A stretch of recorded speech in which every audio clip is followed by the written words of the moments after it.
I'm going to modify this 1860 Army to be able to easily load paper combustible cartridges like this one.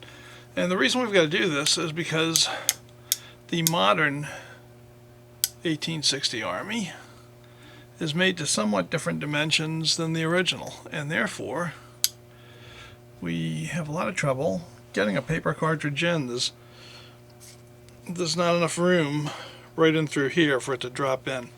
So I think you can see the lines I've scribed over there. That's where I'm going to be taking some metal off and trying to make this fit. I've used the smallest diameter sanding wheel on a Dremel tool to open this area up. So I think you've got a pretty good look at how much metal I've taken off there. Put it on half cock and let's see. I'll take a cartridge and let's see if we can seat it. And we can. And there we go. Alright.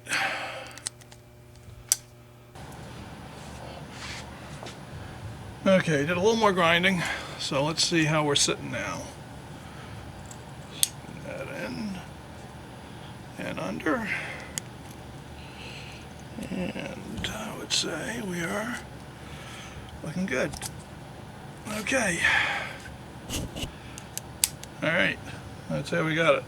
Now, I got 6 loaded chambers over here, so I'm going to have to run out to the range real quick and shoot this gun empty, because with paper cartridges you can't just run an ejector and knock them back out. So I'm going to have to go shoot them out, clean the gun, and then I'll polish everything up and cold blue it.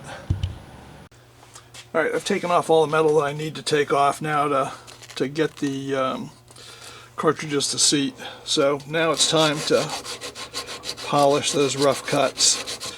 So I'm just wrapping 100 grit sandpaper that I put some duct tape on the back of to stiffen it up.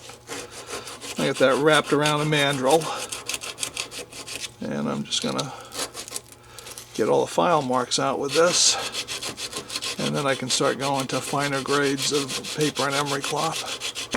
Alright, I've sanded everything out up to 600 grit.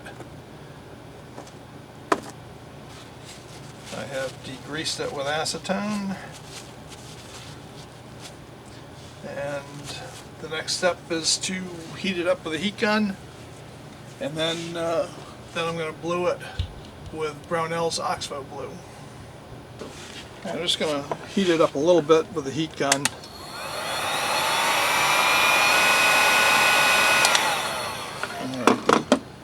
The Brownell's Oxbow blue works a little bit better if the surfaces are warm. It doesn't have to be, but it just works a little bit better.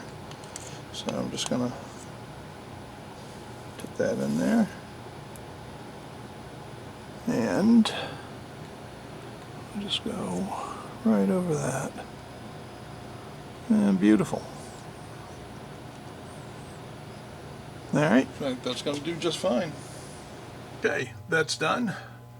Gun's modified and it's back to looking good.